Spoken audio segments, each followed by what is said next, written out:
back. I've cut the black palm wood to thickness roughly. It's a little bit thicker than it will probably wind up being, but it's been cut.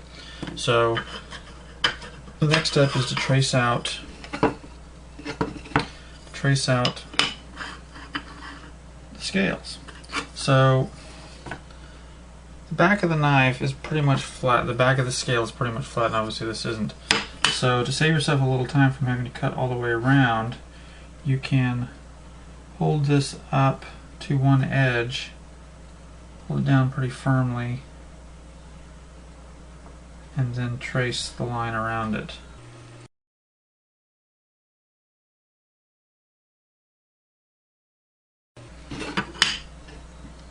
Okay, I've drawn that on there. Go back and highlight some areas that are a little hard to see.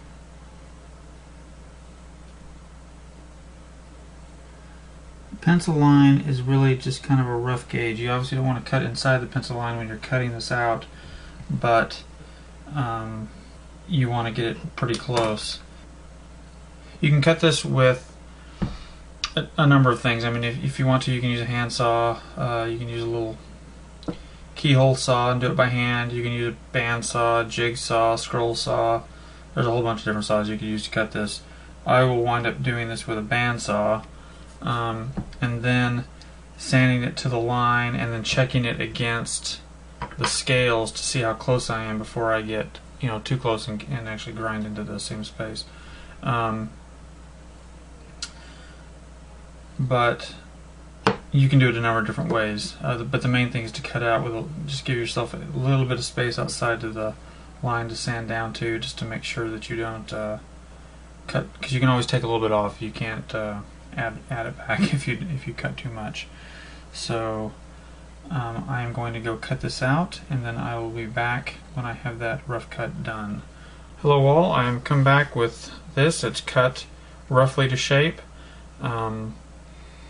So the next step is to sand it down until it matches the blade profile, or the blank profile, exactly, or as close as you can get to exactly.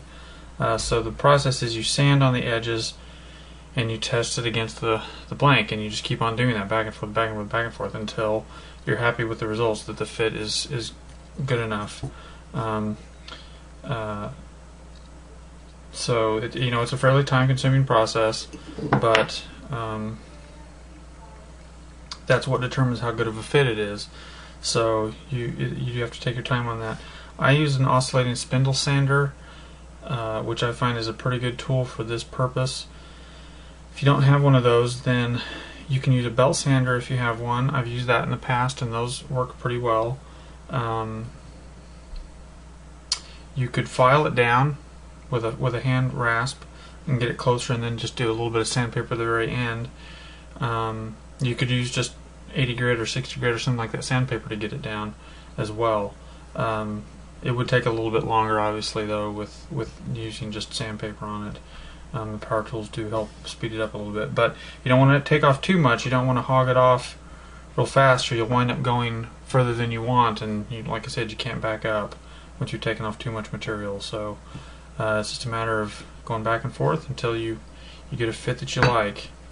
So I'll come back after that has been done, which will take some time. Not that you'll notice, but I'll come back with that. I have this one sanded down to the dimensions of the blade itself. It's pretty good fit all the way around. No real overlap to speak of, or didn't cut into it too deep either, so I'm fairly happy with that. So now the next step is to make the other half. So I will trace this out, or the blade out, or whatever, on the other half of this board, and then I'll make the other one just the same way I made this one.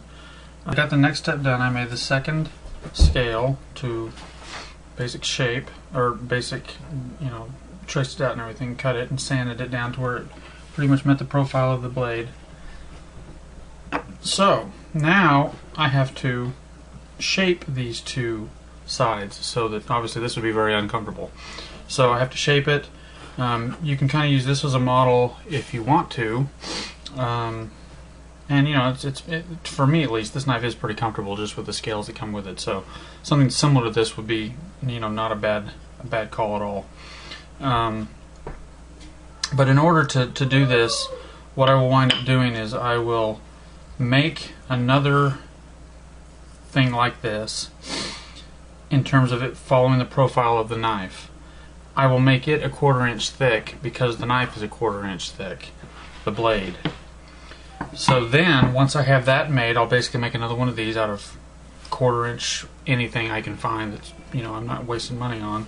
A piece of plywood or something that's a 1/4 inch thick would be perfect because it's already the right thickness. And then I will make it the same as this, and then I will put them together. And I'll show you how I put them together, but eventually that blank will be in here. And then the advantage of that is it will stand the place of the blade, and I can then shape that sandwich of materials into a shape that I find very comfortable. Well, in my case left-handed, so it would be like this, but so I will go make that dummy knife blank to go in between, and then I'll come back and show you how I put those together. Okay, I've got the blank cut out.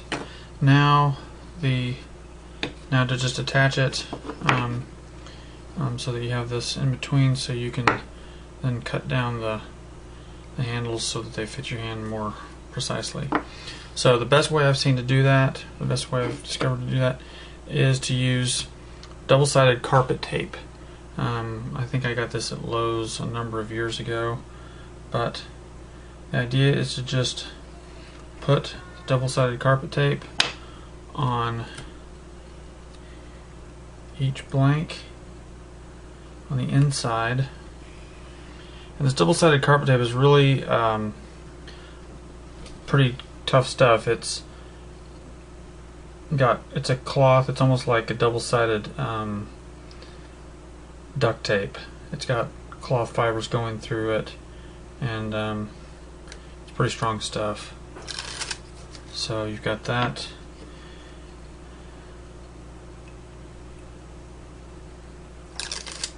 Got that. You want this to connect like so, and you want the other one to be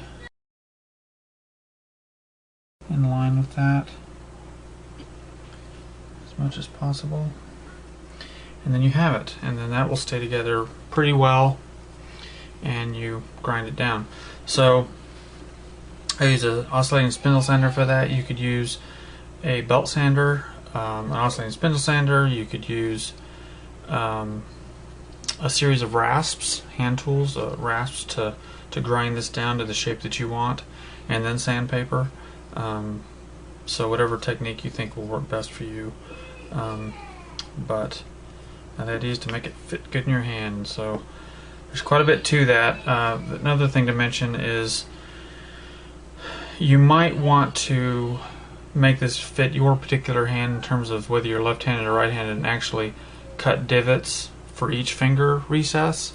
That can be nice. The only downside to that is then it's not nearly as comfortable if you switch hands. So if either you need to use the knife in the other hand or a friend needs to use the knife in the other hand, then you've kind of limited that to some extent. But you can make it. You can do it with finger slots, or you don't have to. Most of the knives I've made, I have not done that. So you can still make it very comfortable without that, obviously. Now I'm back with the handle ground down basically to the right shape that is comfortable in my hand. It's certainly not done. I need to round off the edges here, sand it down a lot more, but this is the basic shape.